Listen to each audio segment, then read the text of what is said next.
দৌলতদিয়া ফেরিঘাটের বাসডুবিতে যারা জমিন থেকে বিদায় নিয়ে চলে গেল রে আল্লাহ, আয় আল্লাহ প্রত্যেককে তুমি শহীদি মর্যাদা দান করো রে আমার মাওলা।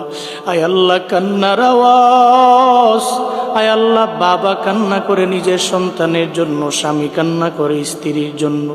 একজন বাবা কান্না করতেছে, ওই বাবা কান্না করতেছে, বলতেছে সবাইকে, এই লোকেরা তোমরা যাও বাস থেকে আমার কন্যা সন্তানটারে, শিশু বাচ্চাটারে উদ্ধার করো।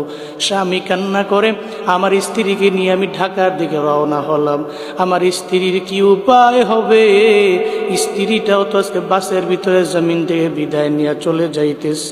ও দয়ার আল্লাহ, আয় আল্লাহ যারা জমিন থেকে বিদায় নিয়ে চলে গেছে রে আমার মাওলা, প্রত্যেককে তুমি মাফ করে দাও, শহীদি মর্যাদা দান করে দাও রে আমার আল্লাহ।